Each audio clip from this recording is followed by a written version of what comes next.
साथ जी शोभा देखिए करे कुर्बानी आत्मा वार डारो नख सीख लो ऊपर धाम धनी खसम ऊपर धाम धनी कसम लिखिया है फुरमान में।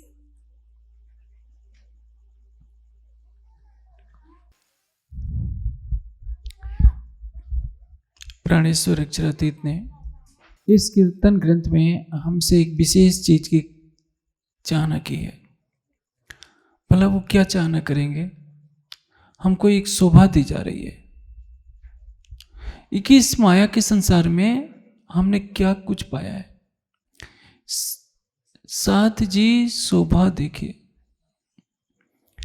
साथ जी शोभा देखिए करे कुर्बानी आदम। किसकी शोभा देखनी है?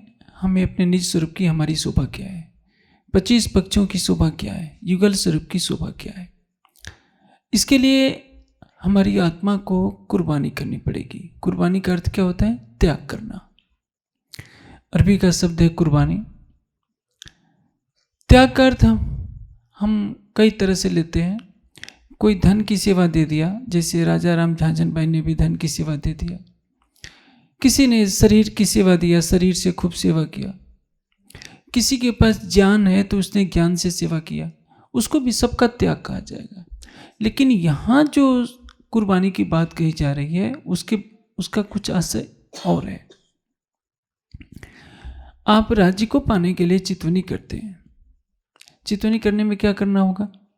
शरीर को स्थिर करना होगा, तृष्णाओं को जीतना होगा। तृष्णा क्या है?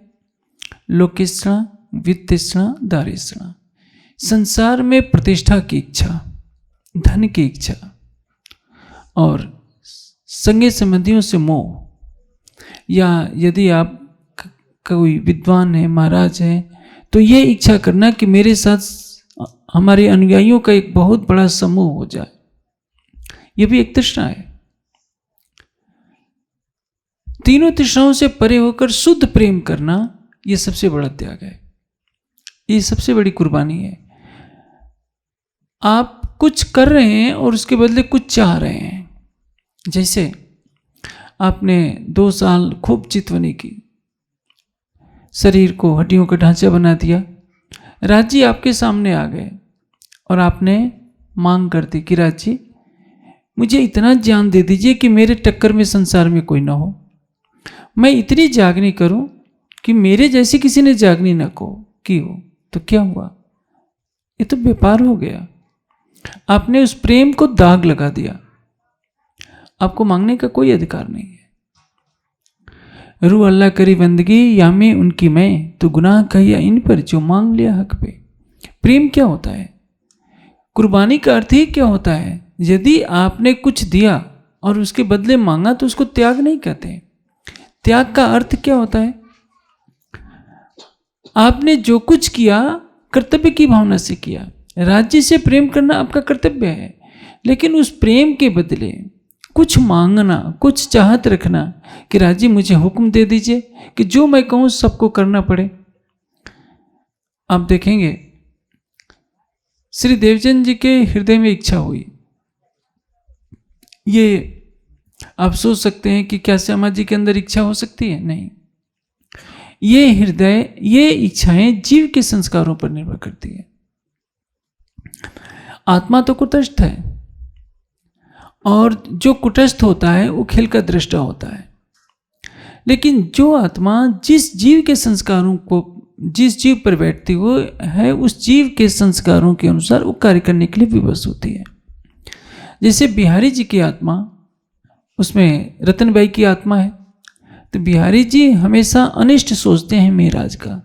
तो ऐसा नहीं कि जो रतनबाई की आत्मा ही अनिष्ट सोचती है। शाकुंडल के तन से समर्पण भावना दर्शाई जाती है, ये शाकुंडल के तन से। और वही शाकुमार जो औरंगजेब के तन में है, औरंगजेब क्या चाहता है कि अहंकार में भरा पड़ा है कि मैं पूरे भारत का बादशाह, एक वैरागी के सामने, भले ही वो अल्लाह ताला है तो क्या, यदि मैंने समर्पण कर दिया तो मेरे क्या होगा। मैं शरीयत का बादशाह हूँ, सरा तोरा मेरे अधीन है, और मैं ही एक हिंदू वैरागी के सामने झुक गया तो सारे देश में मेरी फजीहत हो जाएगी, दुनिया क्या कहेगी।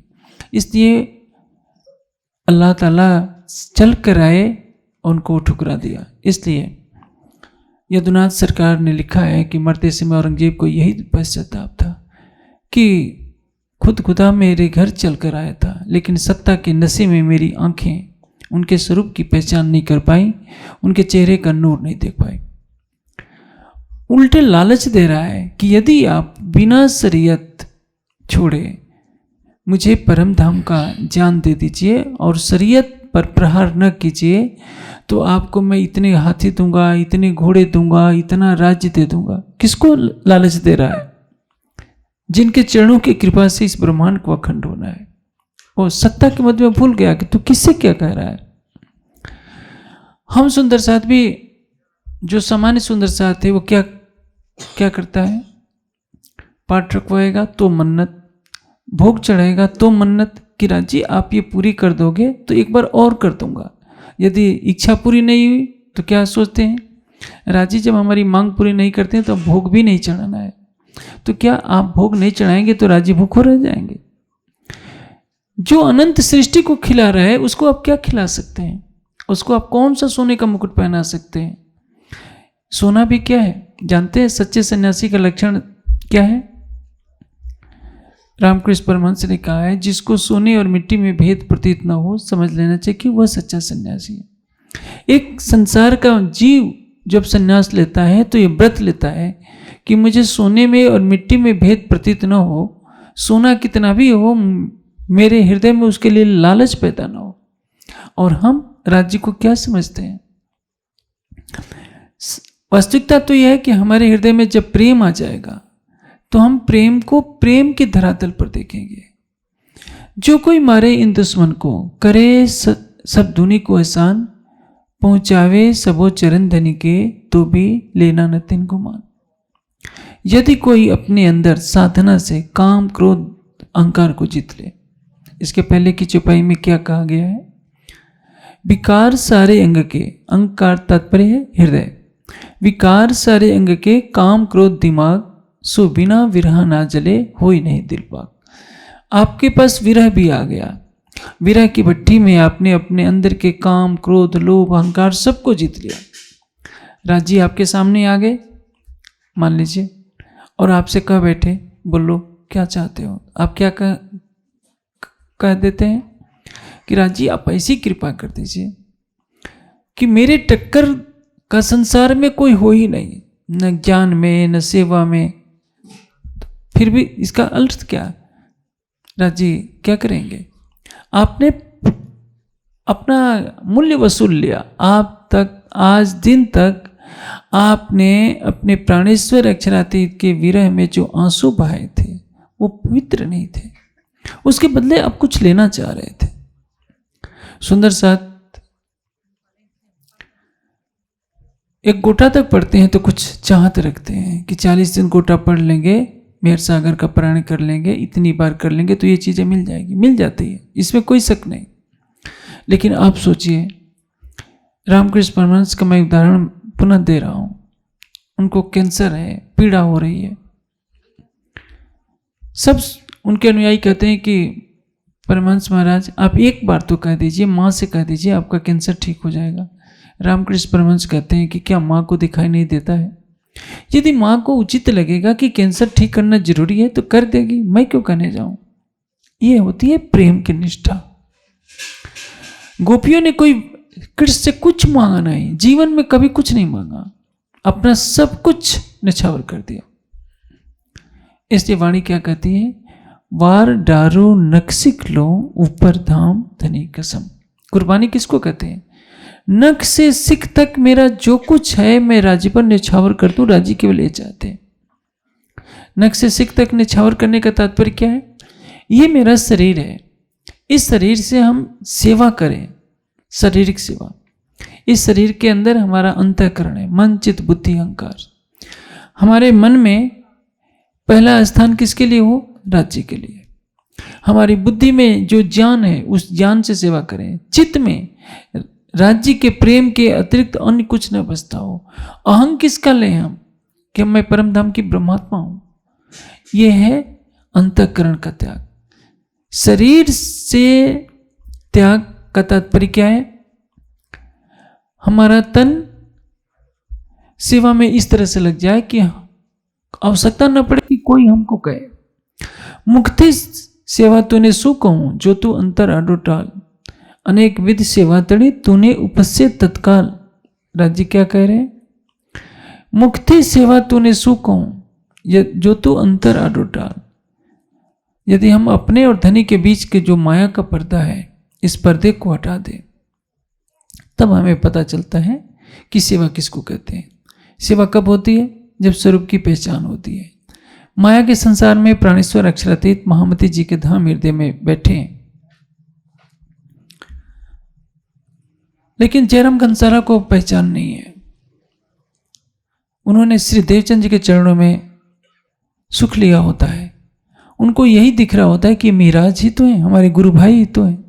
लेकिन जब पहचान होती है तो जिस भाव से सतगुरु धनी श्री देवचंद जी को मानते थे कि इस तन में हमारे प्राणेश्वर अक्षरातीत विराजमान है, उसी भाव से श्री मिराज को भी मानते।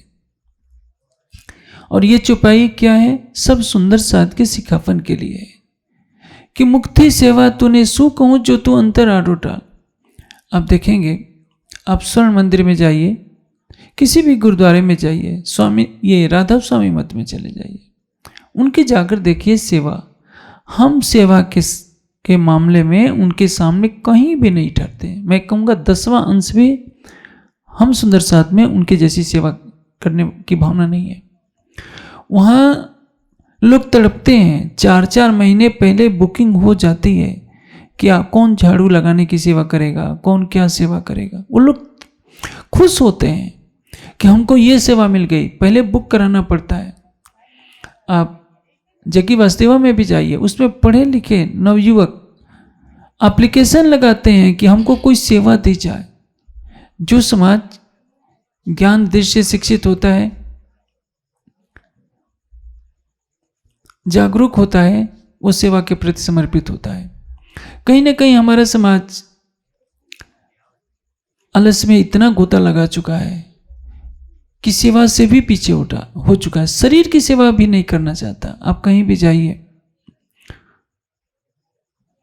ए सुंदर साहब जी बातें मत कीजिए ना, थोड़ी देर के लिए चर्चा है, कम से कम शांत हो जाइए। आप किसी भी स्थान पर जाइए, दिखाई पड़ता है स्वच्छता की कमी है, सेवाओं में कमी होती है, क्योंकि हर कोई जी चुराना चाहता है। सोचता है कि मैं इतना धनवान हूं, मैं ये छोटी सेवा क्यों करूं। आप जानते हैं योगेश्वर श्री कृष्ण ने युधिष्ठिर के राजसूय यज्ञ में क्या सेवा ली थी? जो याज्ञिक ब्राह्मण थे उनकी जूठी पतले उठाने की सेवा श्री कृष्ण जी ने स्वयं मांगी थी, और उनके चरण धोने की सेवा खुद मांगी थी। क्योंकि जो जितना महान होता है वो उतना ही विनम्र होता है। जिस वृक्ष में जितने ही फल लगे होते हैं उसकी डालियां उतनी ही झुकी होती है। कबीर जी ने क्या कहा है? बड़ा भया तो क्या भया, जैसा पेड़ खजूर, पंछी को छाया नहीं, पंथी को छाया नहीं, फल लगी अति दूर।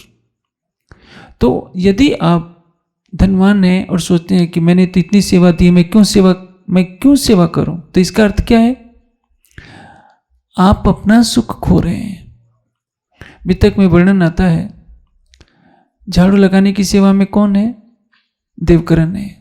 बंगला जी के दरबार में आप देखिए, देवकरण जी झाड़ू लगाते हैं और वो मंत्री हैं महाराजा छत्रसाल जी के। एक मंत्री को झाड़ू लगाने की क्या हो सकता है? लेकिन नहीं, वो किसकी सेवा कर रहे हैं?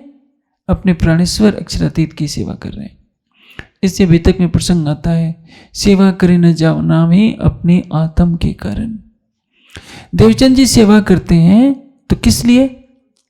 अपनी आत्मा के लिए। हमारे और धनी के बीच में सबसे बड़ा जो पर्दा है वो क्या है? अहंकार का। चाहे हमें धन का अहंकार हो, रूप का अहंकार हो, विद्युता का अहंकार हो, किसी भी तरह का अहंकार है, तो तो जब तक ये रहेगा, राज्य से प्रेम नहीं हो पाएगा। हमारी आत्मा उस माया के पर्दे को हटाकर प्रीतम का दीदार नहीं कर पाएगी। आप सुंदर साथियाँ जो भी बैठे हैं, प्राय अधिकतर खेती करते हैं। आप जो भी फसल बोते हैं, अभी शायद चना बोया जाएगा, मटर बोई जाएगी। आप चने को आधा जमीन में गाड़ दीजिए और आधा खुला रखने दीजिए, तो क्या चना अंकुरित होगा? चना में तो अंकुर तब फूटेगा जब पूरे चने का बीज जमीन के अंदर ढक जाए, अपने अस्तित्व को मिटा दे। सबसे बड़ा त्याग यह है। आपके पास कितना धन है, कितनी समाज में आपकी प्रतिष्ठा है, आप कितने बड़े विद्वान हैं, सबको मिटा दीजिए। क्योंकि आप किसके लिए रह रहे हैं, किसके लिए जी रहे हैं? अपने प्राणेश्वर के लिए। सेवा करें न जनावी, सेवा को बताइए नहीं, संसार में ढोल न पीटे। तो परिणाम क्या होगा? जो आपका प्रीतम है वो तो हर पल देख रहा है। और इसका लाभ क्या होगा? यदि आपने सेवा के बदले शोहरत बटोर ली तो भी आपने उसका फल ले लिया। आपने तो, आपको हीरो की तिजोरी मिलनी थी, आपने तो शीशा बटोर लिया। यदि संसार में लोग जान गए कि आपने इतनी बड़ी सेवा की है तो आप प्रतिष्ठा उसके बदले खरीद ले रहे हैं। आप सेवा कीजिए किस लिए? कि आपका प्राणेश्वर आप पर रिझ जाए। और वो कहीं बैठा नहीं होता है, उसको लाउडस्पीकर से बताने की जरूरत नहीं है, वो आपके दिल में बसता है, हर ब्रह्मात्मा के दिल में बसता है। और वो सर्वोच्च है, मूल मिला में बैठा बैठा सबकी लीला को देख रहा है, उससे कुछ छिपा नहीं रह सकता। महामती जी की आत्मा हम सुंदर साथ को उस मंजिल पर ले जाना चाहती है कि हम इस माया में रहते हुए भी यहीं बैठे बैठे परम धाम का आनंद लें। इसलिए हमको कुर्बानी के लिए कहा जा रहा है, त्याग करने के लिए कहा जा रहा है। घर छोड़ना त्याग है, लेकिन सब कुछ त्याग नहीं है।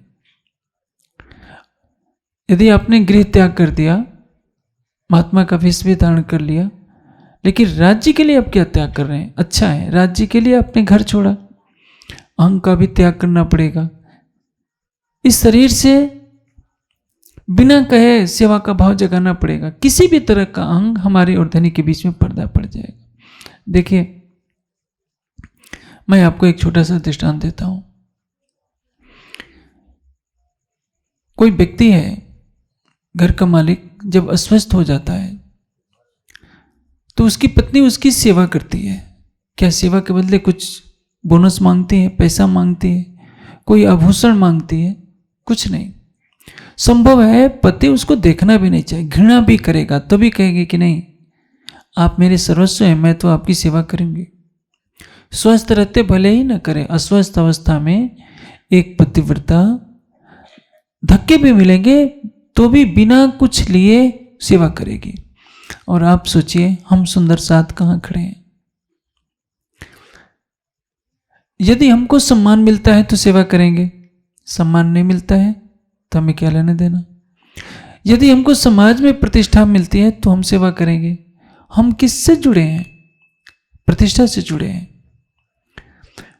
यदि हमें पता चल जाए कि हम जो कुछ कर रहे हैं राज्य के लिए कर रहे हैं, और आप देखिए, यदि कोई करोड़पति झाड़ू उठा लेता है, जैसे ये देवकरण जी ने झाड़ू उठा करके सेवा की थी। छत्रसाल जी को देखिए, लगभग हर अष्टप्रहर की सेवा में हमेशा छत्रसाल जी का कहीं ना कहीं नाम आता है। छठवें पहर तक तो लगातार नाम आता है। छत्रसाल जी को क्या पड़ी है? वो तो महाराजा है, उनको सेवा करने की कोई आवश्यकता नहीं है। लेकिन उनको मालूम है कि जिसकी मैं सेवा कर रहा हूं वो कोई दिल्ली का बादशाह नहीं है, संसाओं का संसा है, ईश्वरों का ईश्वर है। जान के मुल्तनी अंगना अपनी सो घर आया हमारे। तो कहने का आशय क्या है? जब पहचान होती है तो सेवा की भावना होती है। शरीर की सेवा हो, मन बुद्धि की सेवा है। ज्ञान का प्रकाश करना ये भी एक सेवा है। और उस ज्ञान के ध्वज को लेकर आप चलते हैं तो ये संसार आपको गालियां देगा, आपको पत्थर मारेगा। या नहीं समझिए कि केवल फूल ही फूल मिलते हैं। दयानंद को इसी संसार ने 14 बार जहर दिया, उनको क्या पड़ी थी बार बार जहर खाने की? उनको क्या पड़ी थी पत्थर खाने की, गालियां खाने की? एक बार पौराणिकों ने क्या किया कि एक गधे पर दयानंद लिख दिया और पूरे शहर में घुमा दिया। लोगों ने कहा कि स्वामी जी आपको तो गधा बना करके पौराणिक घुमा रहे हैं। दयानंद हंसते हुए कहा कि नकली दयानंद की यही हाल होनी चाहिए। यह है महानता। शस्त्रार्थ हो रहा है। जनता जब बनारस के शस्त्रार्थ में एक तरफ लंगोटी पहना हुआ कौपीनधारी विरक्त दयानंद और दूसरी तरफ 15,000 पौराणिक। बनारस के आप जानते हैं पंडों की नगरी है, ठगों की नगरी है। भले ही ज्ञानी भी रहते हैं, बनारस ऐसी नगरी है जहाँ विद्वान भी रहते हैं, मूर्ख भी रहते हैं, ठग भी रहते हैं और संत भी रहते हैं। सब ने जूते चप्पल फेंका। हार गए तो क्या करेंगे? जूते चप्पल फेंक रहे हैं और उसके ऊपर जैसे कोई असर ही ना हो, कोई चेहरे पर शिकन नहीं, मुस्कुरा रहा है। एक बार दयानंद जी से किसी ने पूछा कि आप स्वामी जी आप तो सन्यासी हैं, आपका तो विवाह नहीं हुआ है। कहा कि हाँ ये बात तो सच है, लेकिन एक विद्वान ने जानते हैं क्या कहा है? He was married with his mission. उसका विवाह अपने लक्ष्य के साथ हुआ था। उसने लक्ष्य धारण किया कि मैं अंधकार, अज्ञानता के अंधकार को मिटा दूं। तो इसमें पत्थर खा रहा है तो भी मुस्कुरा रहा है, दुनिया जूते चप्पल फेंक रही है तो भी मुस्कुरा रहा है। वो तो संसार के थे, आप तो परम धाम के ब्रह्मणि हैं। आपको तो जरा सी कुछ बात होती है तो कहते हैं कि हमें तो राज्य की कोई सेवा से मतलब नहीं है। तो राज्य कहाँ से मिलेंगे? साथ जी शोभा देखिए करे कुर्बानी। आप सबको आश्चर्य होता है कि मैं क्यों दूसरे पंथ के महान लोगों का नाम लेता हूं। देखिए हमारा हृदय उदार होना चाहिए। यदि आपके हृदय में कट्टरता ने प्रवेश कर लिया तो आप आगे नहीं बढ़ सकेंगे। कहीं से भी अच्छाई मिले उसको ग्रहण करना चाहिए। दत्तात्रेय ने 24 गुरु किए थे। जिससे अच्छाई देखी उसको उस अच्छाई को ग्रहण कर लिया। वाणी में क्या कहा है? अगुड़ काढ़े गुड़ के हारे से हुई जीत, साहेब के सन्मुख सदा ब्रह्मशिष्ट की रीत।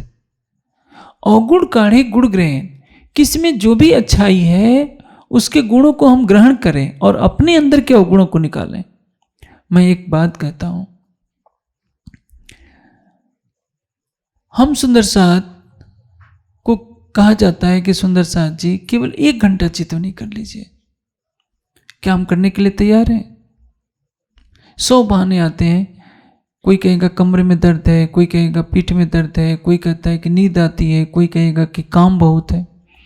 और आप जानते हैं दयानंद ने केवल लंगोट पहनकर, साथ में कंबल भी नहीं, गंगोत्री के पास गंगोत्री से कुछ किलोमीटर 18 किलोमीटर इधर धराली एक स्थान है जहाँ की गुफा में बैठकर जाड़े में, वहाँ का तापक्रम कितना होता है मालूम है आपको? -25, 0 से 25 सेंटीग्रेड नीचे के तापक्रम में, जिसमें 4 कंबल पर भी आप रह नहीं सकते, केवल लंगोट पहन कर रहा है, कोई कंबल नहीं है। एक व्यक्ति उनको दूध दे जाते हैं तो आप सोचिए, उसको नाम लेने में हमें घृणा होती है कि वो तो जीव हैं, हम परम धाम की ब्रह्म सृष्टि हैं। तो लेकिन आप ये तो बताइए, उसके जैसा त्याग करके तो दिखाइए। उसके गुण ग्रहण की योग्यता हमारे में क्यों नहीं आती है?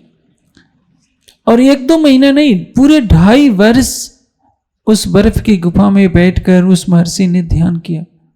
तो संसार उनको आज जानता है, हमको कोई क्यों नहीं जानता? भले ही हम परम धाम की आत्मा है तो क्या? हम वाणी को फैलाने के लिए कोई त्याग नहीं करना चाहते, शरीर से कोई सेवा नहीं करना चाहते।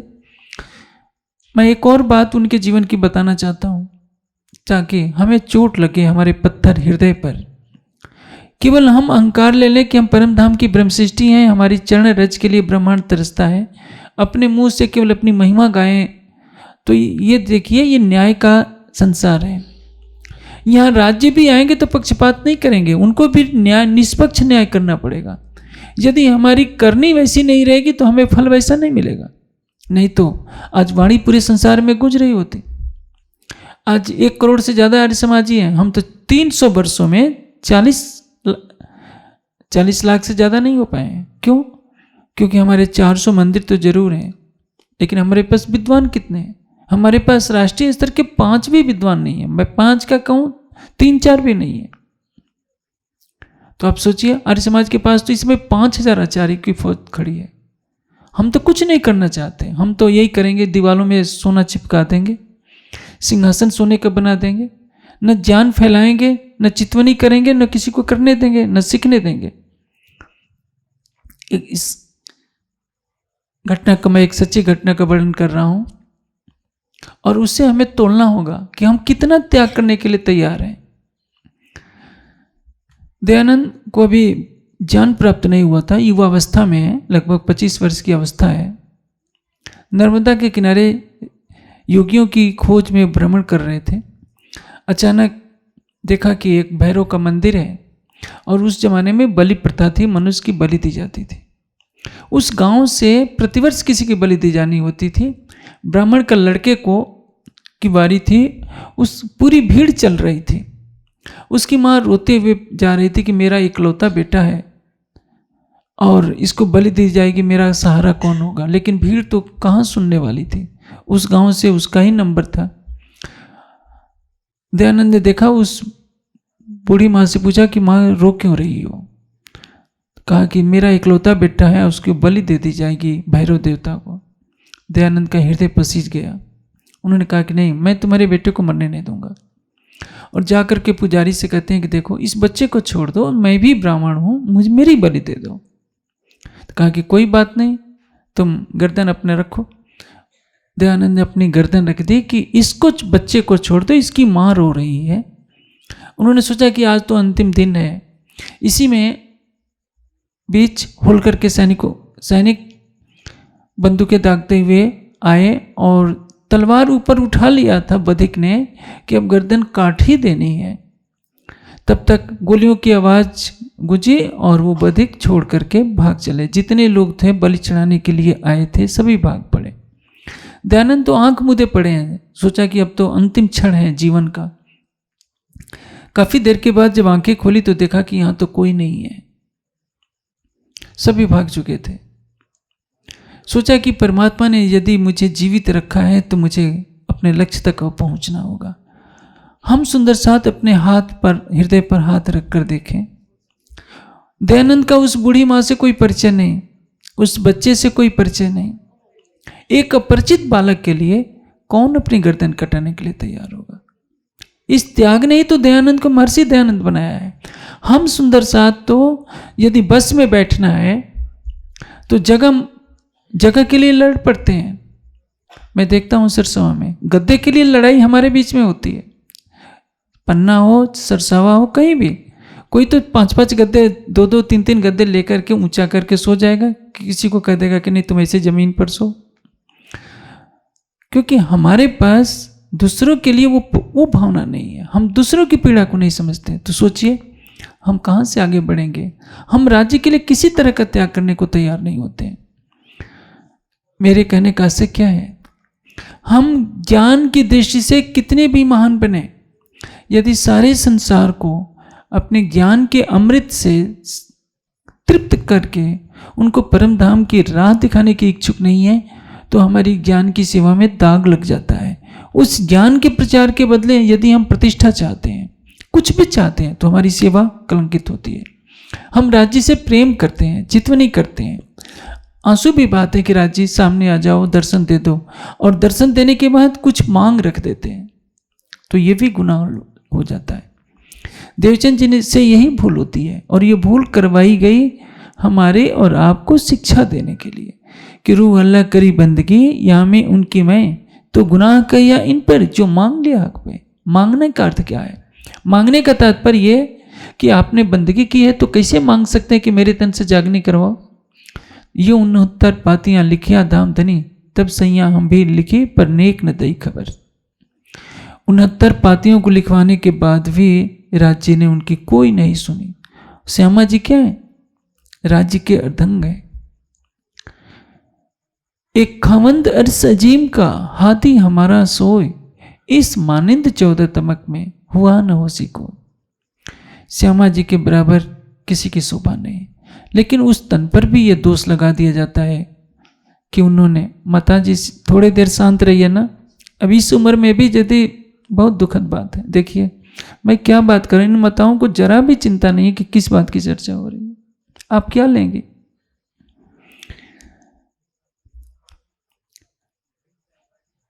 राज्य क्या कह रहे हैं, साथ जी शोभा देखिए करे कुर्बानी आत्म, वार डारो नख सिख लो ऊपर धाम धनी कसम। किसके लिए न्यौछावर करना है, राज्य के लिए। अपना तन नख से सिख तक अपना सब कुछ न्यौछावर करने के लिए, हमारा शरीर सेवा में लग जाए। ये न देखे कि लोग क्या कहेंगे कि अरे ये छोटी सेवा कर रहा है। हमारा मन केवल राज्य के लिए होकर रह जाए। गोपियों ने ये नहीं देखा संसार क्या कह रहा है। गोपियों को कोई चाहत नहीं है, उनको परम धाम भी नहीं चाहिए, कुछ नहीं चाहिए, कुछ चाहिए ही नहीं कृष्ण से। कृष्ण को क्या चाहिए वो ये सोचती हैं। हम कुछ भी देते हैं तो अपने लिए पहले सोचते हैं, क्योंकि हमारा प्रेम पवित्र नहीं है, हमारा त्याग पवित्र नहीं है। वार डारो नक्सिक लो ऊपर धाम धनी कसम। राज्य के ऊपर सब कुछ निछावर कर देने को कहा जा रहा है। संसार के महापुरुष हमसे बहुत आगे हैं। हमारे समाज में दुर्भाग्यवश कभी कुछ सिखाया ही नहीं जाता। कभी नहीं कहा जाता चितवनी का महत्व क्या है। कभी नहीं कहा जाता है कि वाणिज्य के चिंतन का महत्व क्या है। महत्व बताया जाता है केवल कर्मकांड का।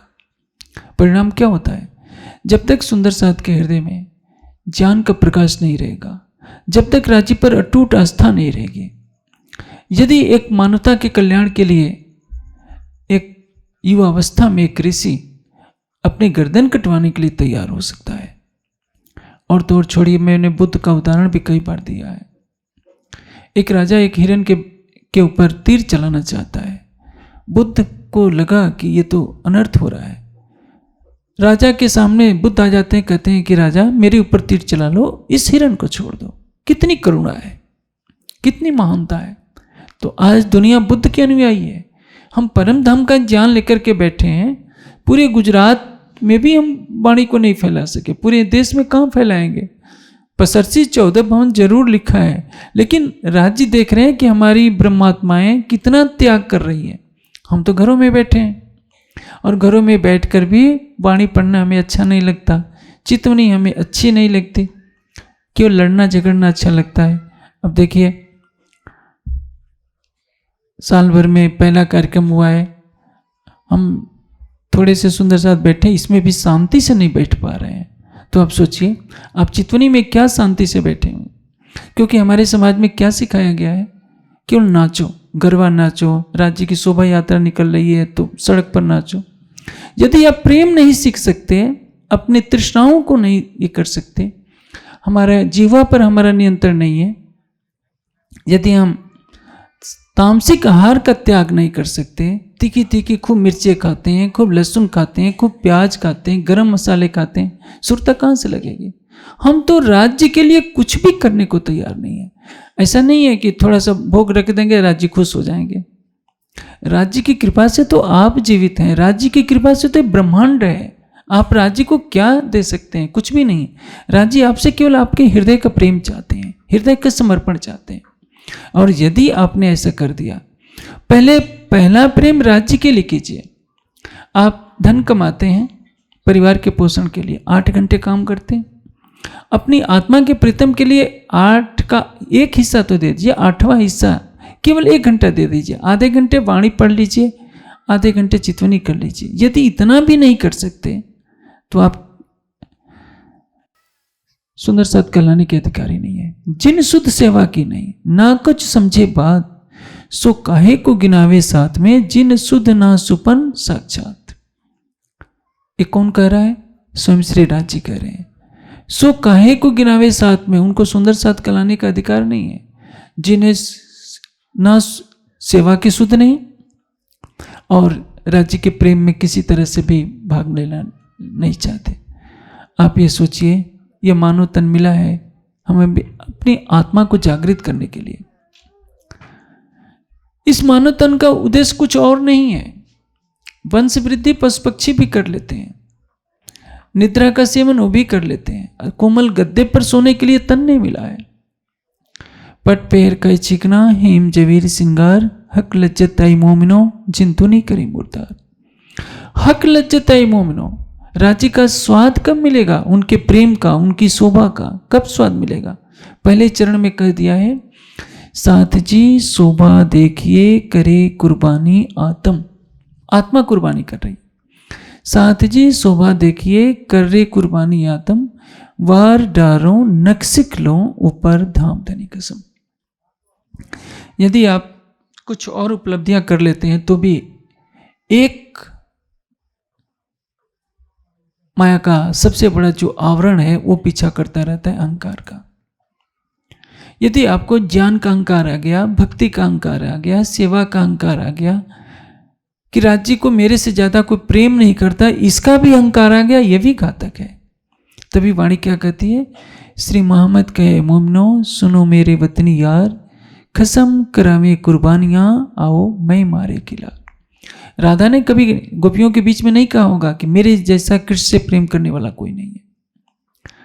हम हर चीज में अपने को ऊंचा समझना चाहते हैं, दूसरों को छोटा समझना चाहते हैं, तो परिणाम क्या होता है? एक अहंकार का एक ऐसा पर्दा बना देते हैं जो पर्दा हमारे और धनी के बीच में बाधक बन जाता है। इन पर्दों को हम कौन बनाता है? हमारा जीव बनाता है। इसलिए यदि हम अपनी तृष्णाओं को छोड़ दें, आपको कुछ नहीं करना होता है। आप सोचिए, संसार में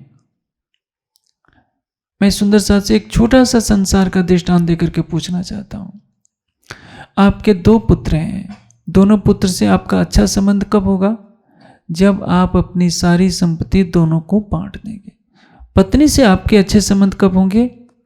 जैसा वो कहती है वैसा कीजिए, जो कमा कर लाते हैं उसके हाथ में दीजिए, नहीं तो पत्नी भी आपसे रूठी रहेगी। परिवार के हर रिश्ते को खुश करते हैं आप। आपका प्राणेश्वर आपसे एक तिनका भी नहीं मांगता है। वो तो ये कहता है कि 10 मिनट के लिए, 10 मिनट नहीं, मैं कहता हूं 5 मिनट के लिए, 5 मिनट नहीं 2 मिनट के लिए सबको भुला दीजिए। दाज मिटत है अंग में जब कहूं धनी श्री धाम। उस प्राणेश्वर को उस भावना से कभी हम पुकारते हैं क्या? हम सबको थोड़े समय के लिए अपने हृदय से निकालकर आंखें बंद करके क्या उसको देखने के लिए प्रयास करते हैं? हम अपना हृदय उसको दे करके यदि प्रयास करें तो मैं समझता हूँ वाणी में क्या लिखा है, सेवा पूजा में हम तो प्रतिदिन गाते हैं, ये तो गति अटपटी चटपट लखी न कोई, जो मन की खटपट मिटे चटपट दर्शन हो। पल भर में दर्शन हो सकता है। पंथ हुए कोट कलब प्रेम पहुंचावे मिलने पलक का क्या अर्थ है? एक पल में भी राज्य का दर्शन हो सकता है यदि आप अपना दिल दे देते हैं। राज्य को ये नहीं चाहिए बड़े बड़े मंत्रों से, बड़े बड़े स्तोत्रों से और चौपाइयों से उनकी स्तुति नहीं चाहिए। वो कोई दुनिया के देवता नहीं है कि स्तुति पाठ करने से खुश हो जाए। वो आपसे केवल आपका हृदय चाहते हैं, जो एक ब्रह्मात्मा को पहले करना होता है। पतिव्रता धर्म क्या है? पतिव्रता का पूरा तन पति का होता है। और पत्नी व्रत धर्म क्या होता है?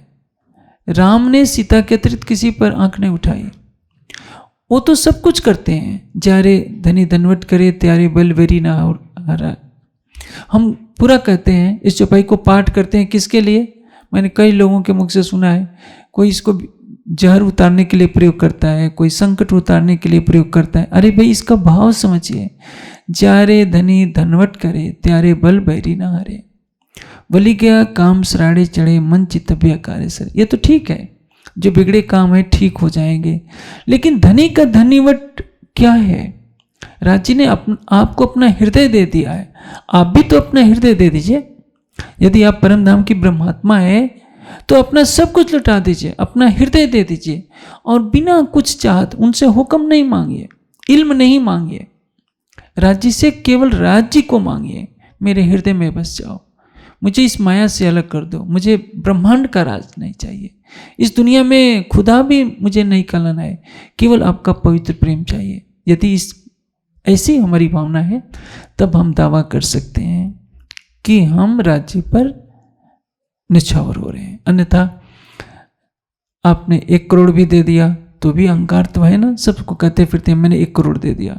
आपने शरीर से सेवा कर दी तो भी आपके मन में अहंकार बना हुआ है। आप ज्ञान से सेवा कर देते हैं तो भी आप अहंकार रखते हैं कि ये मेरा चित्र है, मैंने ये कर दिया। आप कुछ भी करते हैं तो आपके मन, चित्त, बुद्धि अहंकार के साथ एक आवरण जोड़ जाता है। प्रेम क्या कहता है? आपने कोई एहसान नहीं किया। आप राज्य से प्रेम करते हैं तो कोई एहसान नहीं कर रहे हैं, ये तो आपका कर्तव्य है। आप सेवा करते हैं तो कोई एहसान नहीं कर रहे हैं, इससे लाभ होगा आपकी आत्मा को। आप अपना सब कुछ न्यौछावर कर रहे हैं तो इसका फल आपको मिलेगा। इसलिए यदि आपके मुख से कुछ शब्द निकल गए कि मैंने ऐसा किया, मेरे जैसा कोई नहीं, तो आप प्रश्न खड़ा कर देते हैं। देवचंद जी अपने धाम हृदय में अपने प्राणेश्वर अक्षरातीत को बसा चुके हैं। सब सुंदर साथ उनसे सुख ले रहा है जागने का। वो दीवार पर उंगली भी कर देते हैं तो यमुना जी बहने लगती है। सब सुंदर साथ को क्या लगता है, हमारे धाम धनी उस तन में बैठे हैं और बैठे हैं, लीला कर रहे हैं। फिर भी यदि उनकी तरफ से मांग होती है कि राज्य मैंने आपको पाने के लिए इतनी साधना की, पिया तो को मैं बहुविध खोजिया, छोड़ धंधा सब और, पूछत फिरूं सुहागनी, कोई बतावे पिया ठोर, तो दाग लग जाता है। यदि श्यामा जी पर दाग लग जाता है तो हम और आप सुंदर साथ कहाँ ठहरते हैं। ये ऐसा इसलिए किया कि प्रेम की इस लीला, जागनी लीला में, मैं जागनी लीला को प्रेम में क्यों कहता हूँ, क्योंकि प्रेम का ही तो निर्णय करना था कि कौन किसको रिझाता है, और राज्य को यही बताना था। इश्क की मारिफत, इल्म की मारिफत, निस्बत की मारिफत, वहदत की मारिफत, कि हम और तुम दो है ही नहीं। अब जब हम दो समझते हैं तो राज्य को एक, जैसे प्रवाही लोग क्या करते हैं, घर में गणेश जी को पधराए रहते हैं, शंकर जी को पधराए रहते हैं, हनुमान जी की मूर्ति रखे रहते हैं, अच्छा खाते पीते हैं, बेचारे घर में रखे पड़े हैं, उनको जा करके एक बार खिला देते हैं, सवेरे भोग लगा दिया, हो गया। अब सोचिए आपके राज्य तो ऐसे नहीं है। राज्य को ये आपके भोग नहीं चाहिए, राज्य को आपका हृदय चाहिए। और उठते बैठते सोते जागते दम न छोड़े मासूक को जाके असल हक निस्बत। यदि हमें मूल संबंध की पहचान हो जाए तो हम राज्य को, देवी देवताओं को रिझाने की जो भक्ति है वो भक्ति नहीं करेंगे। देवी देवताओं को तो खुश किया जाता है, और वो प्रत्यक्ष में तो देवी देवता होते नहीं, देवी देवताओं की मूर्तियां होती हैं केवल। अक्षरातीत कहीं दूर नहीं है, वे हमारे प्राण की नली से भी निकट है, वो देखते हैं। यदि आप कहीं दूर भी हैं तो अपने हृदय में संकल्प से भाव ले लीजिए कि मेरी आत्मा राज्य को खिला रही है। तो जरूरी नहीं है कि भोग रखकर ही खिलाया जाता है। आप हर कार्य को करते हुए अपने प्राणेश्वर से एक पल के लिए भी दूरी न रखिए। आप जो भी कुछ कीजिए समर्पण की भावना से कीजिए कि मैं सेवा कर रही हूँ, अपने आत्मा के लिए कर रहा हूँ, इससे मुझे आनंद मिलता है। मेरा तन, मेरा मन, मेरा हृदय, मेरी बुद्धि, मेरा सब कुछ राज्य का है, मेरा अपना कुछ नहीं। जिस दिन ये भावना हो जाएगी उस दिन राज्य का नूरी स्वरूप आपके हृदय सिंहासन में मुस्कुराता हुआ दिखेगा। और जब तक ये नहीं होता तब तक हम माया के थपेड़ों में डूबते उतराते रहते हैं। और ये माया ऐसी है जो सबकी बुद्धि पर पर्दा डाल देती है। इसलिए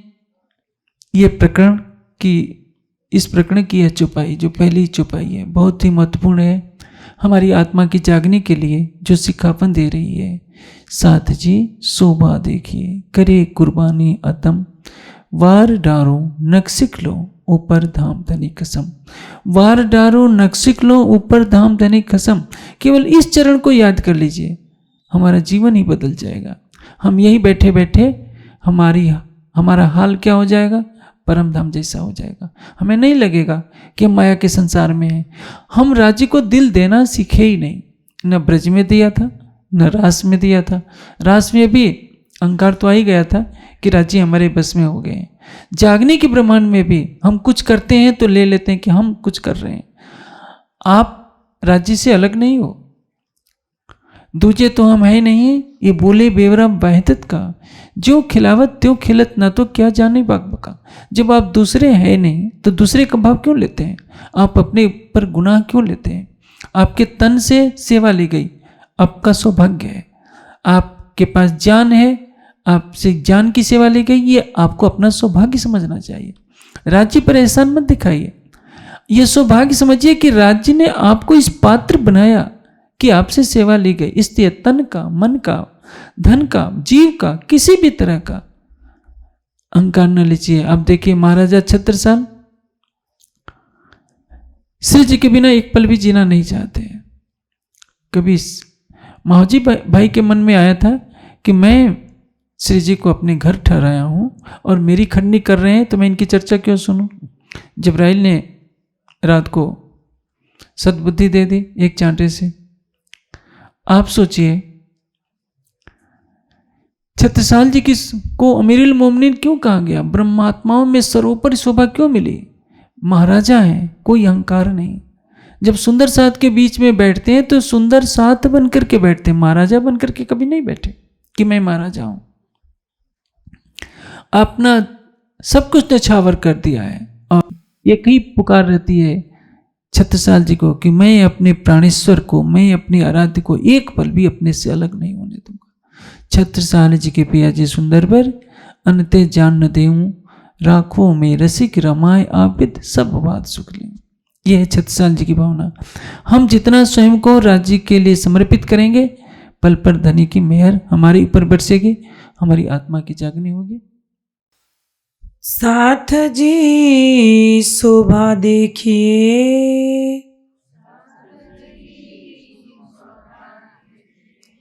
करे कुर्बानी आत्मा,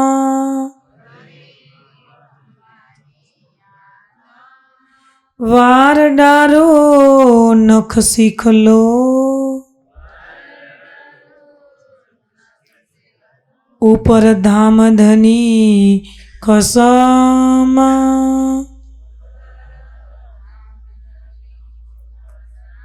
ऊपर धाम धनी कसम। बोलिए श्री प्राणनाथ।